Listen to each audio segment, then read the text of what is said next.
Hey, welcome to Hummingbird. We're doing a blog on the garden to try and give you some connection to the garden.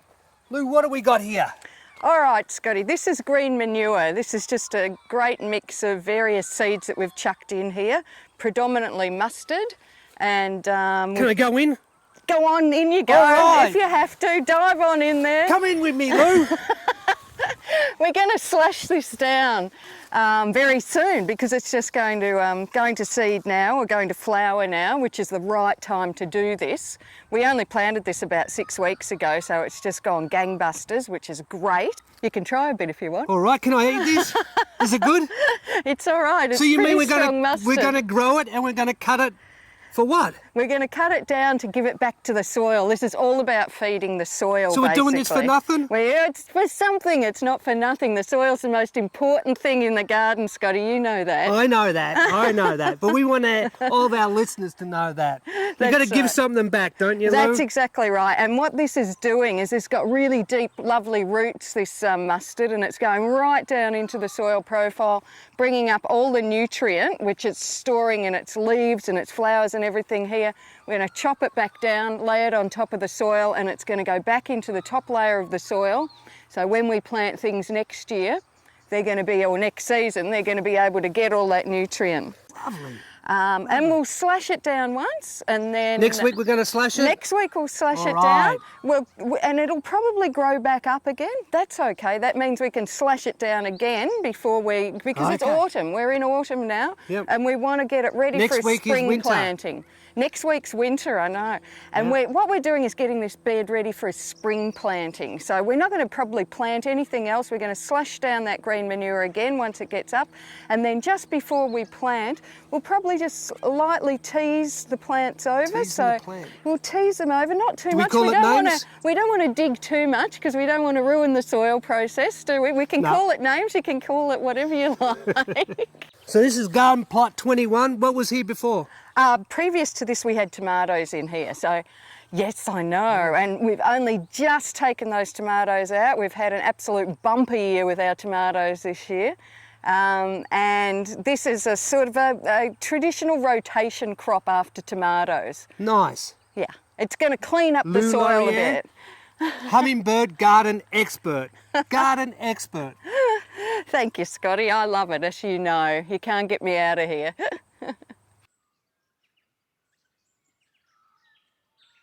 Hey, we're back at the Hummingbird. 1 week later, seems to have grown more, Lou. It has grown heaps, Scotty. It's time to chop it down. All right. All right. So we're on the outside of the bed at the moment. We're going to work our way in. Yep. What do I do, Lou? Tell Well, me. just start chopping, really. So all we're doing is just going to take some nice broad chops through all this lovely green stuff here and just let it fall to the ground like that. You could do this with a whippersnipper too if you wanted to, but you know, for this amount, well, you don't really have to. And I like getting a bit intimate with the plants. I like getting in there by hand and not bringing out the smelly power tools if I can help it. So, do you know what they call whippersnippers in America? what? Weed whackers. Weed whackers. I have heard that actually. All right, so we're just working our way in now. We're starting on the outside because we don't want to tread too much on the soil. So when we get our way in there, Scotty, tread lightly, okay? How do I do that, Lou? Just soft steps on the soil, and don't get in there and do a tap dance or anything, because what you're going to do if you do that is squash the soil down and you're losing the structure of the soil, which is kind of defeating the purpose of what we're doing. So just stand in one spot. So I shouldn't have eaten this morning. That's right. Now you tell me, hey? Fasting of the morning of treading on the garden beds, okay? Okay. So down we go. Look at that. That just looks beautiful already in there. In we go, Lou. Okay, in we go. In we go. Lightly. Light, think airy, think light, okay? And I'm floating, Lou. I'm floating. There we are. You can feel the nice squashy garden underneath our feet. You can even, if you really don't want to tread on your garden bed, you can get a board and lie it down and walk along the board so that you're dispersing it. For God's sake. Okay. You can dig it in straight away, but it doesn't matter if you leave it for, you know, a week or two. Just let it sit on top of the soil. if you want, but today we're just going to dig it straight Oh, that in. smell of that mustard's coming up, Lou. Oh no, it's fantastic. Clears your sinuses Hey, it's too. clearing those sinuses already. That's right. So we're doing this just before the plant comes into flower, so it's nice and green and lush. Once they start to flower, they lose a little bit of their nutrient. It's not a major thing, but the optimal time for the plant to be carrying all the nutrients that we want to go back into the soil is when it's green and lush like this. Okay, what do we do now, Lou? That's all done. I think. I think we've done a great job there. All right, so now we're pretty much just going to dig this into the soil. As I say, you can wait for a week or so if you want. Yeah. It means that it sort of becomes a little bit more wilted and it's a little bit easier to dig into the soil. But I'll just show you really the technique.